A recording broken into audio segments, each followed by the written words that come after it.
Hello, and welcome to Sobercast. We provide AA speaker meetings and workshops in a podcast format. We are an ad-free podcast, and if you enjoy listening, please help us be self-supporting by visiting Sobercast.com, look for the donate link, and drop $1 or $2 into the virtual basket. Also, if you're a member of NA or have friends that are, please tell them about our other podcast, NAPOD. NAPOD features NA speakers and workshops in the same format as Sobercast. We upload a new speaker every day, and it's easy to subscribe by searching for NAPOD, N-A-P-O-D, all one word, on any podcast player app, or go to napod.xyz if you'd like to listen online. Hope you enjoy the podcast and have a great day.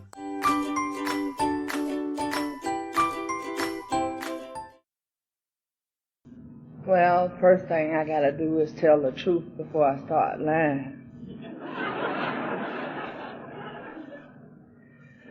When the committee contacted me about coming up and talking, I was living in Brunswick at the time.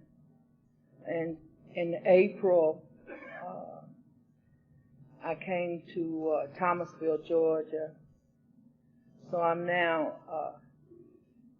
in Thomasville, but I went back home last weekend to see my sponsor. And I went back home last weekend to go to my home group. And I said Monday night I was going to go to meeting and join that group, and I didn't. Because I've been a couple of those meetings, and they don't do it like they do it in Brunswick.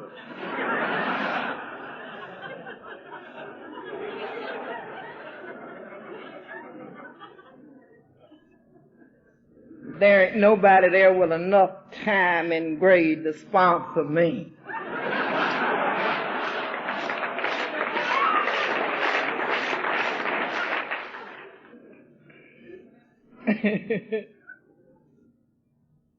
Oh.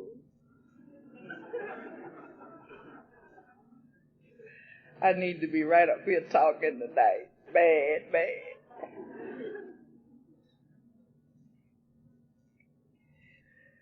I'm in grief tonight. I'm grieving. Bo knows why I'm grieving.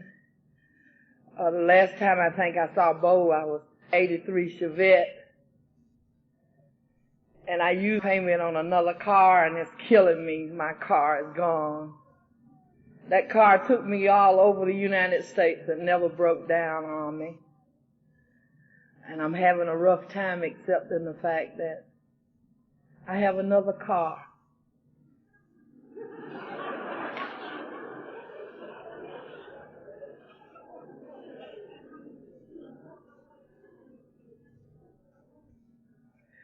I miss putting my all in there.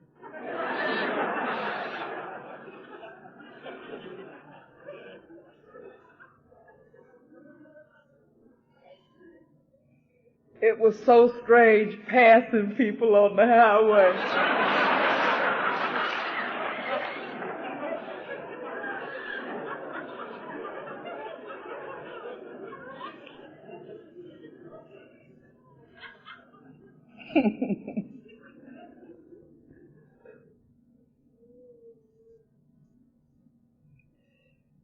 Weekend before last, I got in my car and I drove to Milledgeville, Georgia. Some of you may not be familiar with Milledgeville. At home, when you say you're going to Milledgeville,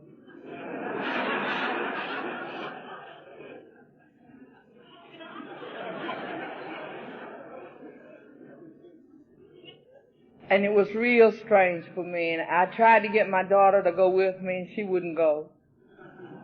Maybe she thought I wasn't coming back. It hadn't gotten that much better. I'm still a little crazy. And as I hit the city limits of this town, I realized why I was alone and why I was riding in the car by myself. And it was the first time I had ever been to this town, driving myself. I'm an alumni ×2 from Central State Hospital. And it was just so strange to go into this town in the front seat of the car. And I certainly miss those deputy sheriffs. And as I got up to the store, the young man came to meet me that was going to take me to where I was going to stay to talk. And I said, please take me by the state hospital before you take me anywhere else. And he took me out there, and it was like 25 or 30 years ago I was at this facility. And as soon as I drove into on the campus, I recognized the dental clinic right away. Because that's the place they took me, and I thought they were going to pull all my teeth out, and I couldn't say anything about it. I drove a little further down the way, and there were several chapels on campus, but I recognized the one that I attended my very first Alcoholics Anonymous meeting in. And I remember this was the meeting that I went to, that the lady, if you've heard me talk before, I talk about the lady with the miniskirt and the laced-up boots, so you know how long ago it was. And I remember her talking about her having the blackouts and waking up in strange places with strange bedfellows. And I sat back in this church and took this lady's inventory. And this lady, when she finished talking, she was going home. And when I finished listening to her, this technician was going to take me back to lockup. And just how sick I was at that time was, I sat back that bad, I'm going to do something about it.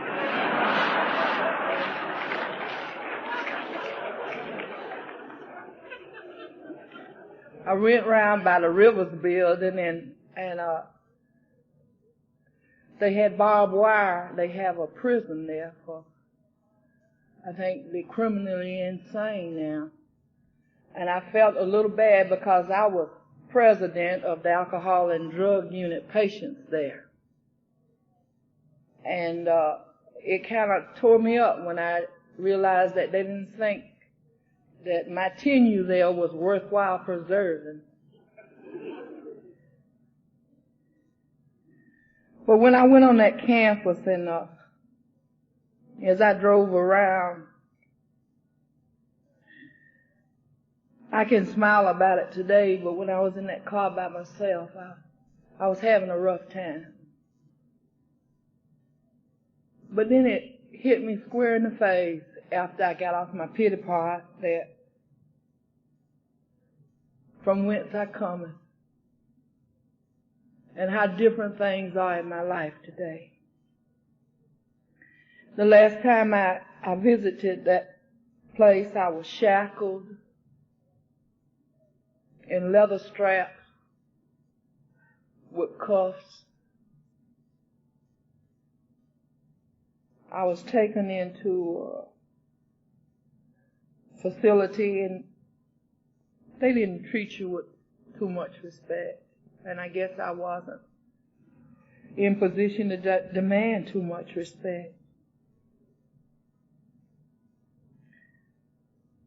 And I had no idea that one day I would be coming back to that town. I would be sober. I would know who and what I was. And that I would be very grateful that I had finally found out what I was about.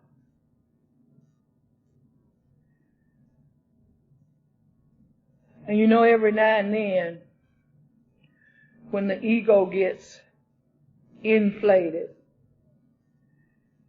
God has a way of letting the air out. And He did for me that day. And I am so very grateful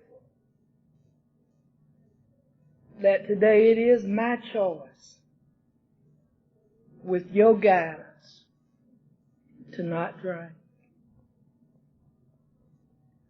And through the grace of God in this fellowship, In my most humble way, I say tonight that my name is Coretha, and I am a grateful, recovering alcoholic. Hi, everybody.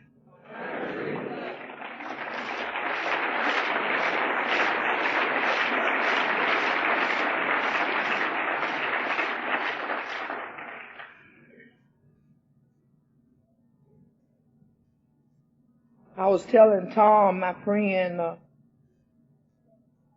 that I'm having a few hang-ups about flying right now, but I guess I'll get better after a while.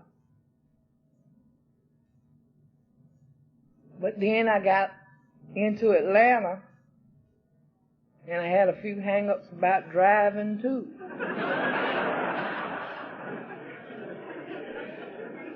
But it came to mind right away there was nobody else in the car could do it but me.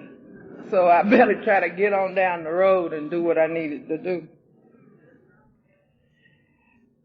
I don't guess I'll ever stop having hang-ups, but that's all right.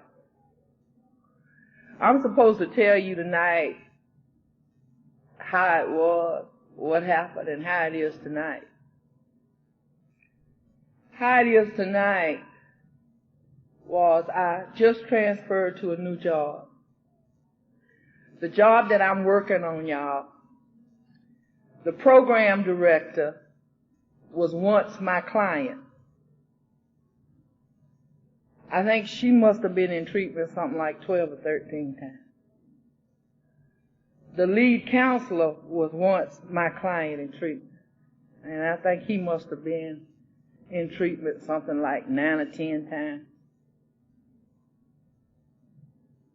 And I received a new position as the lead nurse, and of course I've been in treatment umpteen times. And you know what? People are sending people out there to see us.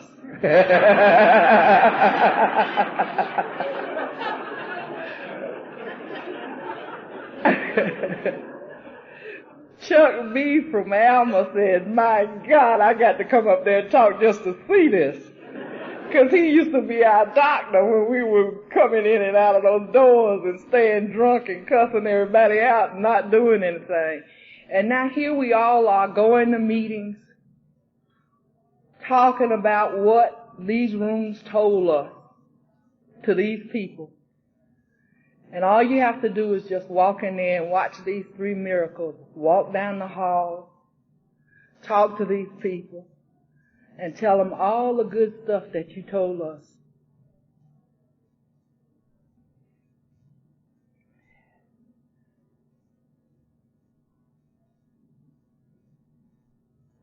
God is so good. Unconditional love.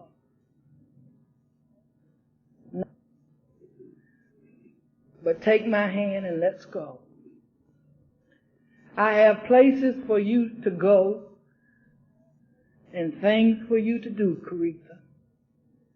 If you make the decision and use your power of choice, that is my gift to you, there are things I want you to do. You are worth something. You are somebody. You are my child. And I love you in spite of. Now, I never knew anything about any of this until I came to this fellowship. And you know, this was the last place I wanted to come. Do you know when they start talking to me about Alcoholics Anonymous, the very first thing I would tell them, that's not what I need. I'm a different kind of drunk. You see? I'm different. I don't need to go to those meetings and listen to all that stuff all the time, every night, the same thing, over and over and over again. I don't want to hear that junk, you know? And what do those chips mean? Walking around like an idiot with a bunch of stuff in your pocket, rattling. I don't need that stuff. I know what I need to do. And I'm not gonna go. Called one Sunday night, Sunday about 5 o'clock, the liquor starts running out even at the speakeasy. Called one Sunday night and says, okay, y'all tell me you're gonna help me. And the lady says, well, let me give you a number to call. And I told him, what? I'm asking for help and you're gonna give me a number to call? I wanted service right away. And I put AA on the back burner because it didn't do the way I thought it should do. You see. And my friend, when they had gotten tired of sending me to those facilities, and those treatments, she said, Coretha, have you ever tried AA? I said, what you mean AA? I need some deep therapeutic treatment. AA does not offer that. So as a result of that, I stayed out there a long time. When I came through those doors, didn't nobody want me, y'all, but y'all. I didn't come because I had a choice. I came because I had nowhere else to go. I was a piece of hard, you ever seen those sponges you use over and over again, and when they dry out, they're so hard, you just throw them on the back of the sink and they bounce back? That's the way I was. And you took me in your arms, and you saturated me with love. You didn't ask me what fraternity I was a member of or sorority. You didn't ask me how many clubs I was a member of. You didn't ask me what was my bank account. You didn't ask me what degrees I had. You didn't ask me whether or not my mother and father were married. You didn't ask me whether or not I had a happy childhood. You simply said, come in, Coretha. Come in. And then you said, you don't have to hear everything we have to say. But if you do have a desire to not drink, this is the place for you. And you know what? I didn't want to stay.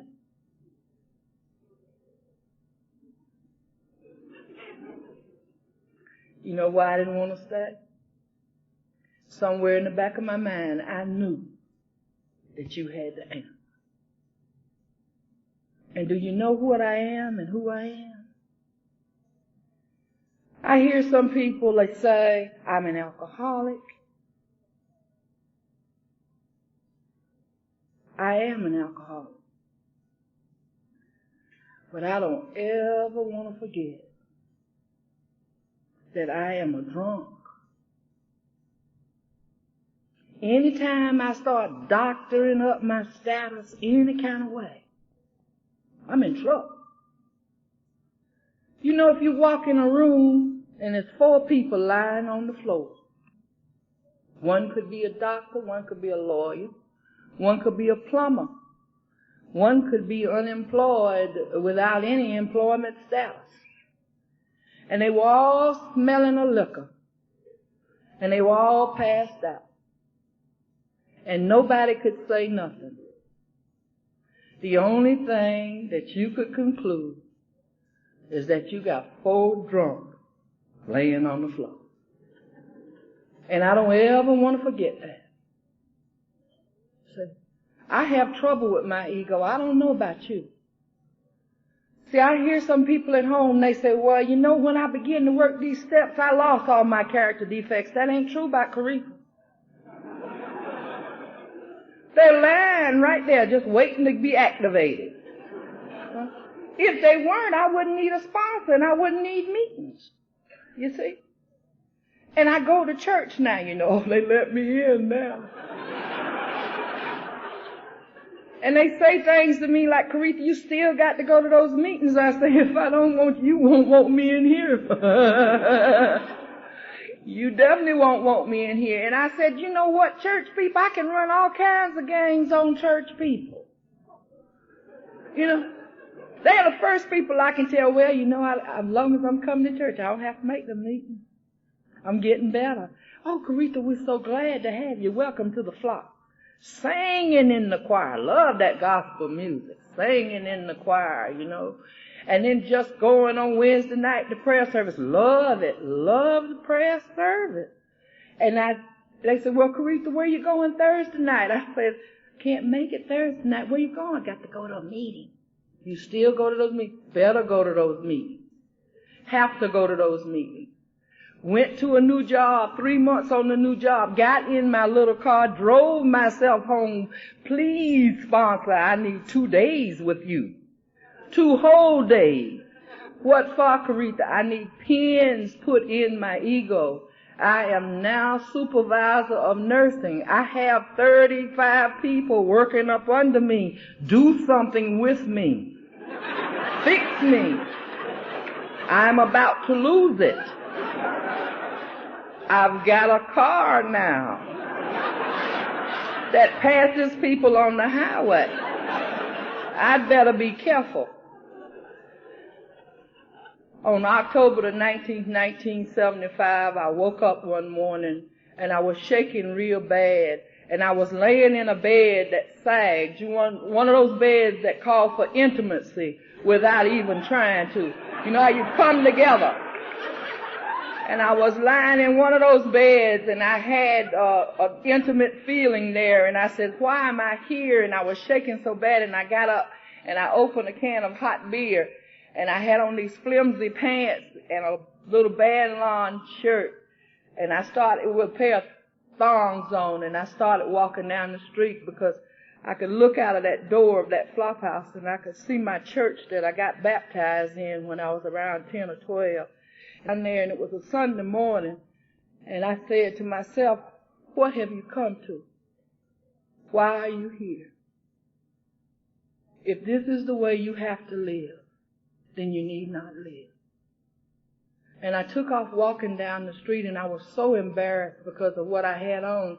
And I knew that people who knew me back when I attended church and I was what you call a goody good girl would see me that morning. But I kept walking, and I went down to the clinic, and I sat on the step until a nurse came. And she told me, Coretha, I'm sorry, but we don't have anywhere to send you today. And I said, what am I going to do? And she says, I have no idea. I went back to the flop house. My children were in foster care. The house and property that my mother had left me was in mortgage and I was losing. I was an LPN, but nobody would really hire me. I'd never been fired from a job. I always walked off just before they did. And people were looking at me like Barney used to say, kind of slanch-eyed.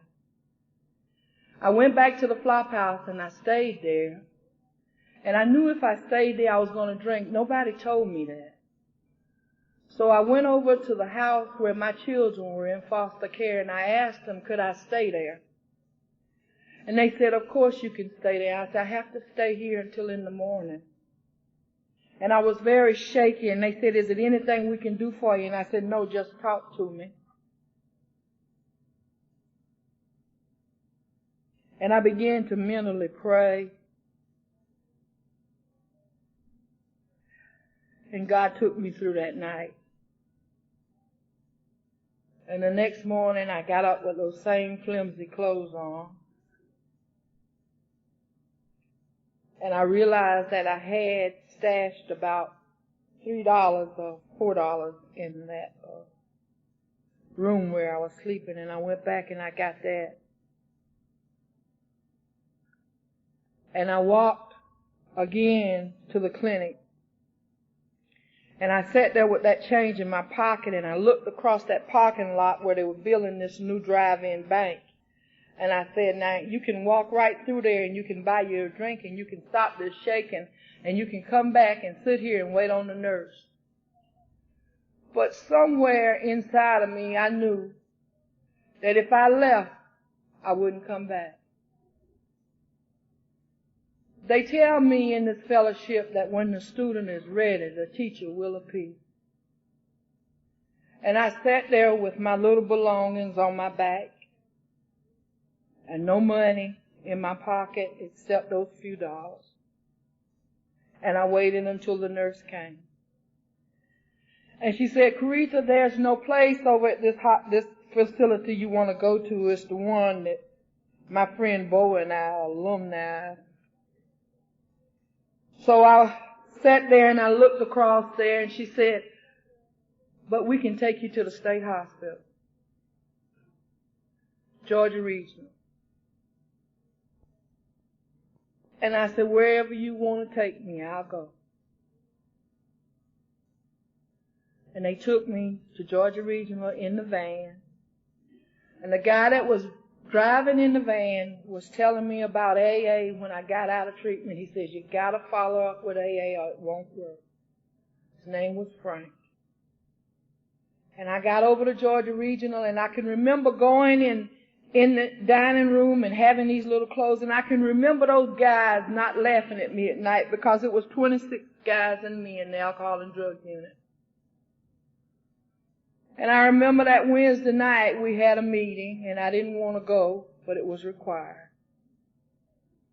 And the Brunswick group, from my hometown, sponsored the meeting. And a white male got up and he started talking about blackouts.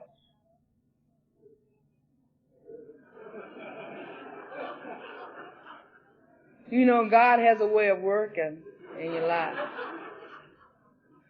And I said, my God, that's what I had. Blackout. And he said he drove this transfer truck from one side of the United States to the other, and he never remembered a state until he hit California. And I said, that's what happens to me. And at the end of that meeting, somebody got up and said, if you can identify with anything that you've heard here tonight, we ask for you to come and pick up a white chip. I said, I don't want them things. What is it going to do for me?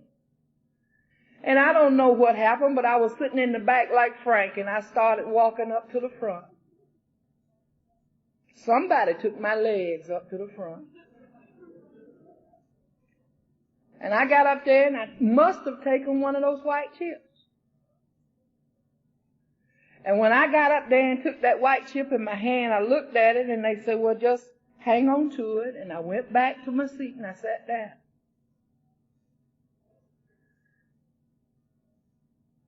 They said they're having a birthday party this weekend and at the clubhouse down at the mental health center, if you'd like to go. And I said, well. They said they're going to have nice refreshments, and I said, okay, I'll go. So during that time, one of the people that was keeping my children in foster care brought me some clothes. And I put on my little blazer and my pants, and I went to this meeting in the van. And when I got to this meeting, a lady stood up there and she talked. And then her husband, who was the Al-Anon, stood up there and he talked. And the only thing I can remember her talking about was the filthy trailer they lived in. And this woman was standing up there and she was immaculate. Her makeup was impeccable. And I said, how could this woman have done the things she said she did? There's no way. And I didn't believe it. And I saw them going back in a room back there, coming out with little white styrofoam cups. And I said, oh, that's where they go. And I said, one day, if I keep coming, they might let me go in there too. Because I knew if you had a bunch of drunks in a room together, you had to have something going on other than just sitting there talking. And I knew back in that room, that's where I was going to go. So they finally said, well, go back there and get you some donuts. I said, donuts? They said, yes. And I never was a sugar eater, because I drank. And I didn't like sweets too much. And so I went back there and they had coffee and donuts. And they all came and they put their arms around me and they said, welcome. And I said, the only reason they're doing that is because I'm the only black here and they don't want me to feel bad. They gave me these hugs and said, come back again. And they said, have you picked up your white chip? And I said, yeah. And I had the little stupid sucker in my pocket. And I don't know what I was doing with it. But I pulled it out and showed them. Yeah, I got my white chip.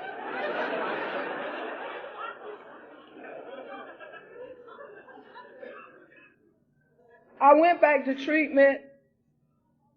I stayed in treatment, and I remember that Dick Van Dyke movie where he was under that bridge and he was crying and a blibbering idiot. And I said, oh, that is so sad. And I went back to Brunswick. They said, you got to go to outpatient and you got to make 90 meetings in 90 days. And I said, how come I have to go in here and read that same stuff for 90 days? They said, Coretha, if you can make 2 meetings, make 2 meetings. And then one day I was sitting down in the clinic and I said, why do I have to go so many times? They said, Coretha, how many times a week did you drink liquor? The same thing happened. You drank that liquor. You got drunk. You got sick. You had a hangover. You got better. You drank that liquor. You got sick. You had a hangover. You got better. You drank that liquor. You got sick. They said, Coretha, what's wrong with coming somewhere where you don't have to hurt like that no more? Okay. I went home and I told my daughter, I said, I found something. I knew I had found something. And I was telling her about it. She was 13.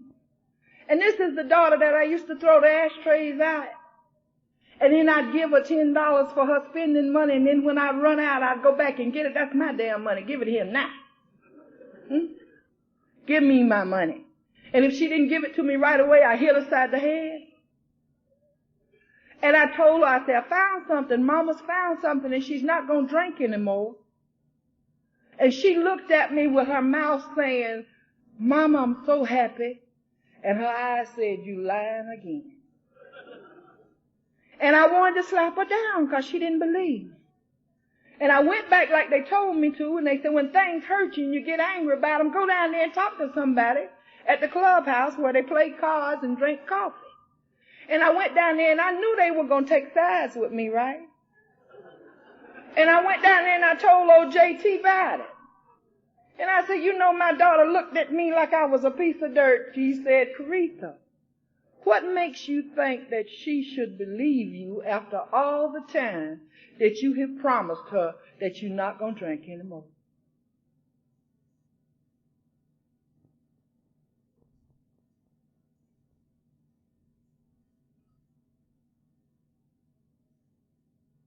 I could never last more than 3 months dry. I never truly believed in my heart that I had a drinking problem. I thought if I could get all my problems worked out, I could change. And I can remember they told me that you need to go further, Coretha. You're going to have to go to a halfway house because you've been in and out of treatment so many times. You're going to have to do it this time differently. And I went to a halfway house, and there was a man there named Glenn, and he would take us to meetings. I mean, every night Glenn was right there, and boy, he used to get on my nerves. You ready to go to a meeting tonight? I said, Glenn, I don't feel so good. He said, when you felt bad, you drank liquor. He said, you come on, let's go to a meeting. And he would take us all around. And God knew what I needed. And one night they took me to a meeting in Jessup, and there was a black family standing up on the podium. And these girls were singing One Day at a Time to their dad as he picked up his 3-year chip. And I said, well, maybe. Up to that point, I had not seen any black people in AA. And I can remember after I got a sponsor, Jane saying to me, Coretha, if you can't stay for yourself, stay now for somebody else, and maybe staying for yourself will come. And I'm grateful today that I stayed, because when other members of my family came, I was there.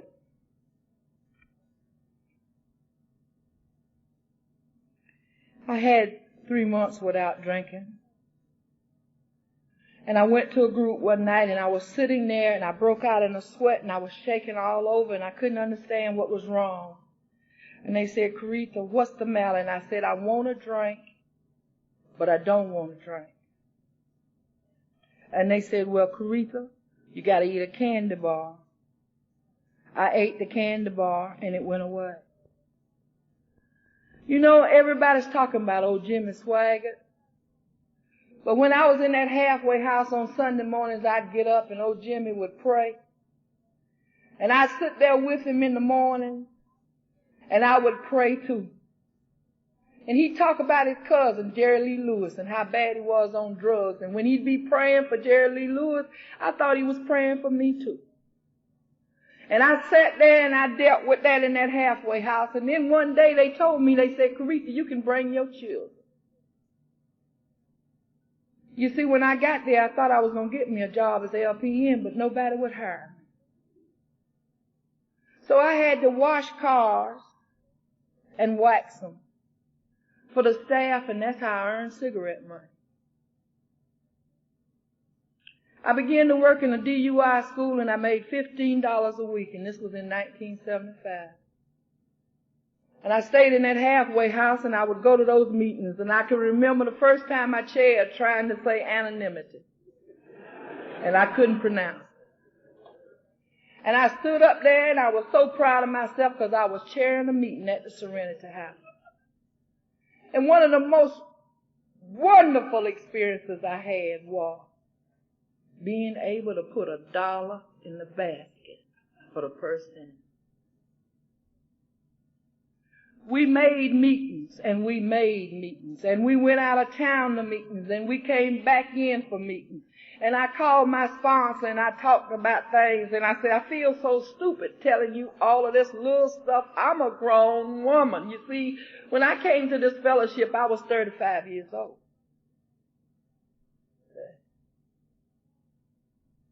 And I thought I ought to be able to do something on my own. And there were very few things that I could call the shots on. One day at the treatment center, they asked me if I wanted a job. And I got a job as an LPN. And I began to work. One day, one of the AA members who owned a car dealership said, Coretha, would you like to have a car so you can go back and forth to Brunswick and visit your family? And I said, yeah. One day, one of the AA members came up to me and said, Coretha, do you have a place to stay? And I said, no. They said, we've got a house, but you got to pay rent, you know, and be responsible. And I said, okay. One morning, I woke up and I went outside, and the grass was greener than I'd ever seen it in my life. And I began to be amazed at the miracles God was performing in my life. One day, my children and I went to Fernandina Beach for the weekend, and I could afford to take my children to Fernandina.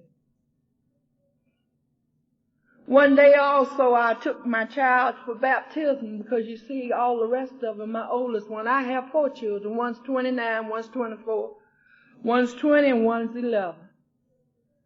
The 29-year-old one, I can remember she was like 10 years old, and she was being baptized one Sunday, and I woke up and I was shaking real bad. And I really intended to go just get a drink and come back, that's all. When I came back, they had baptized my child. That was one of the most painful episodes in my life.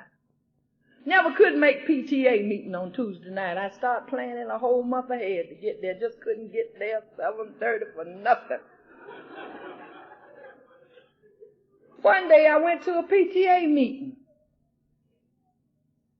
One day somebody asked me to join a committee.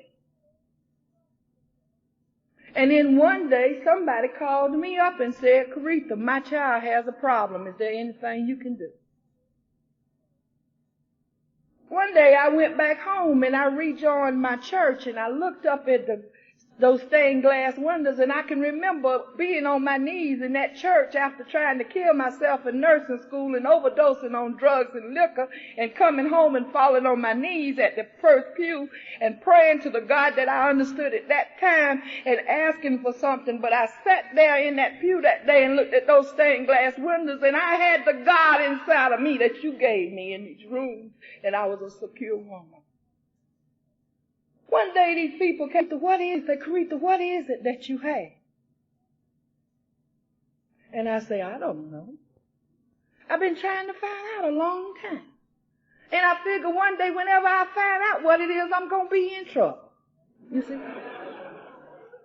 But I kept doing what you told me to do, and that was go to those meetings. Don't drink no liquor, Coretha. When you have problems, call your sponsor. And then one day somebody asked me to talk. Oh, Lord. 6 months sober, somebody asked me to talk. Huh? You know where I went? To a prison in Odom, Georgia. And I immediately began 13th stepping.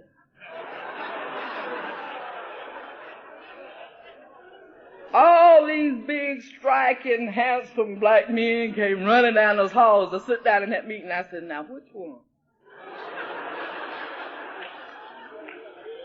6 months without a drink and looking at a guy behind bars. That's no offense to being a prisoner, because I was in jail myself many times locked up, okay? But the fact remains, here I was, just 6 months. You know what they say about when you got 6 months, you just do know where your fly is. But I was already there. I had arrived. And it was time for me to choose a mate. I don't know about you, but I have a problem in that area right now. You see, one thing about me, I'm willing to let God handle everything else but that part. See, He don't know what I need.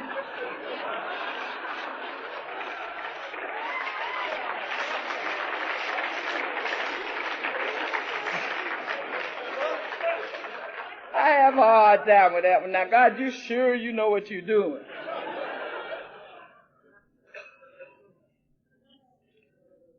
I talked one day, and then I began to continue to talk. And they said, share your experience, strength, and hope. And one day I picked up a blue chip. That's what we pick up down in southeast Georgia. And it had my first name, last initial, the day of my last drink on it. Y'all, my 3-year-old son, he was 3 then, he's 20. My son was getting ready to go, and I had made this outstanding brown suede outfit. I was bad. I had a turban silk on my head and a silk blouse to match, and this brown suede outfit and the brown suede sandals. I said, look at here. And I went to the armory, and my kids went with me, and my son he said, Mama, we going to a party? And I said, yes, son. He said, will it be in the booze there? And I said, no, son. He said, do it, let's go. You see, it doesn't matter what age they are. They know about this disease. They live in it every day. You see what I'm talking about? And then after I got sober that whole year, and one day I was in the bathroom, and it's a dangerous place to go sometimes when you're sitting down on the throne thinking, And I was sitting there on the throne thinking, and I said to myself, well, God, you've been sober a whole year. Don't you think you ought to be able to have just one? Didn't nobody know about this thought but me and God. But they told me, say, Coretha, whenever you feel that kind of feeling, you better get somewhere quick. And I ran to the treatment center, and they were having my group there, and I said, they wouldn't have any middle of the day meetings then, and I said, Father Gilmore, I said, so I'm thinking, he said, Coretha, sit down. He said, now tell me how grateful you are today.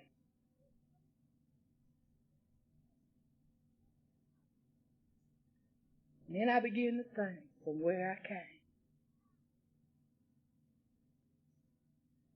You see, when I came to this fellowship, I was flat on my back looking up at Bob. Nobody in my town would hire me. All my self-respect was gone. My children didn't want to be around me. I had lost my home. I had no money. The clothing I had on my back.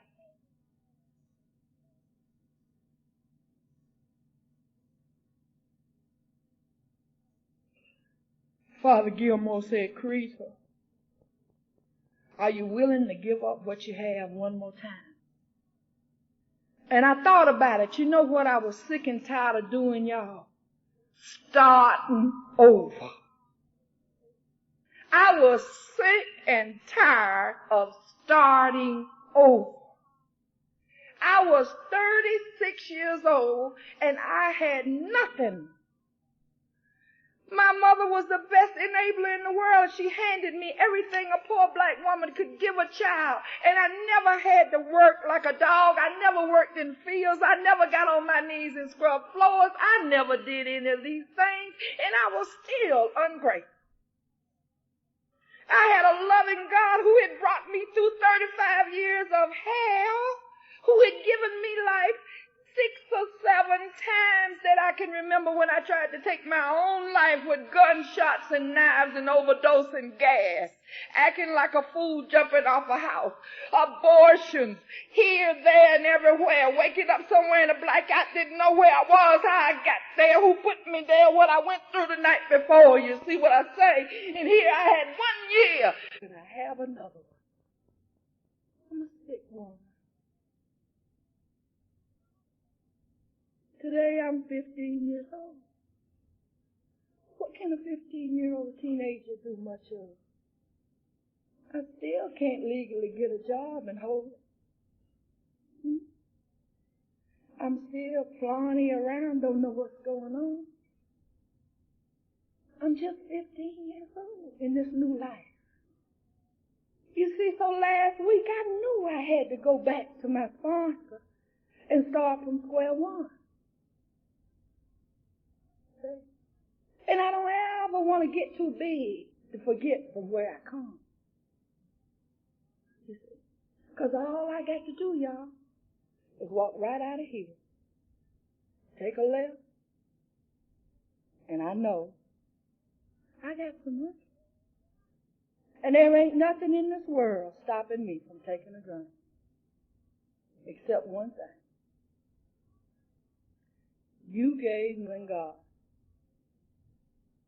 You came when nobody else would come. I can go right now, 4 o'clock in the morning, and call somebody, and they come. There used to be a time when I would call people 4 o'clock in the morning, and nobody came. They come because they've seen the power that Alcoholics Anonymous can enforce. They've seen it through me. When they say carry the message, you're looking at it. This is the message. I choose today to not drink. Not because of any reward, but simply because I am worth being sober. You see?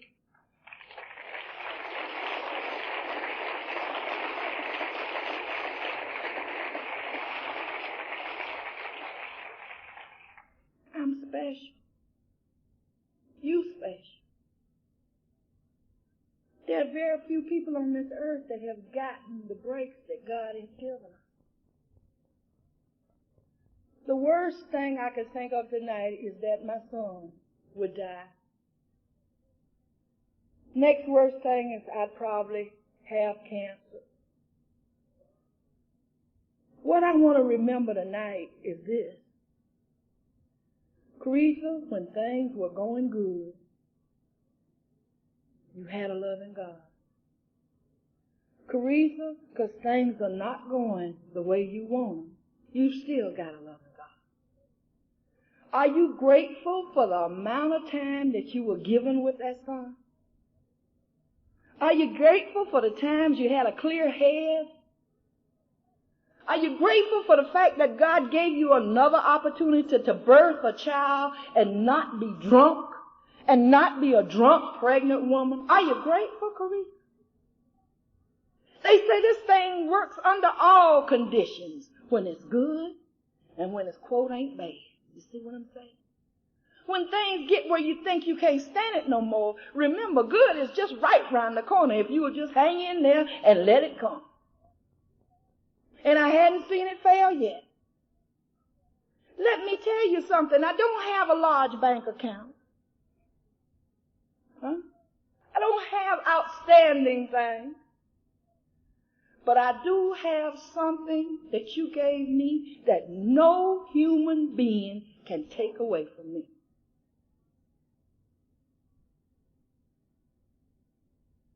I have a desire to be sober.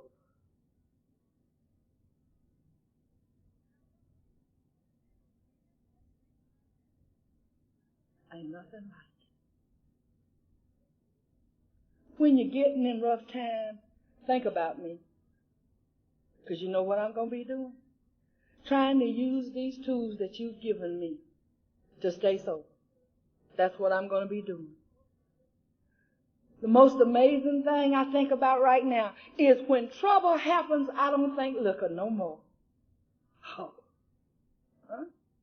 And I don't have to. Just want to say this to you. Because they told me to shut up, Coretha, in an hour, and I have trouble with that. Want to say this to you now.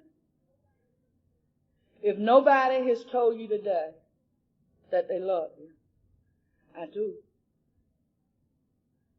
And I love you simply because I choose to. And I'm going to love you whether you stay sober or whether you choose not to. But if you want to do something for me today, stay sober. And I promise you that anything that you need, God's going to give it to you. And sometimes those needs turn out to be your wants. My children respect me today, y'all, and they love me.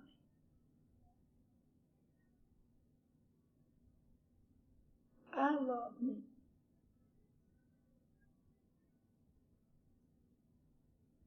You told me what it was about.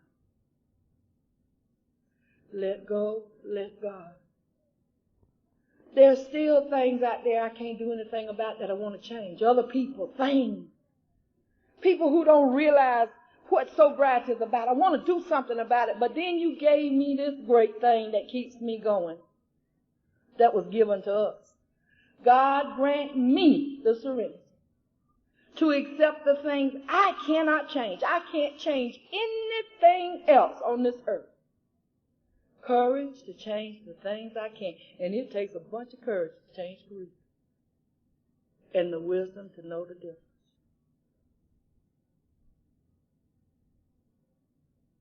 There's nothing in the world worth getting drunk over. Thank you.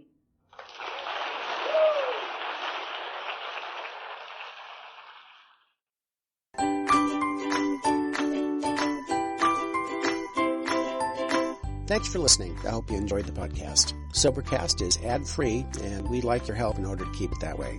So if you'd like to help us be self-supporting by pledging $1 or $2 a month, visit Sobercast.com and look for the donate links. Thank you very much.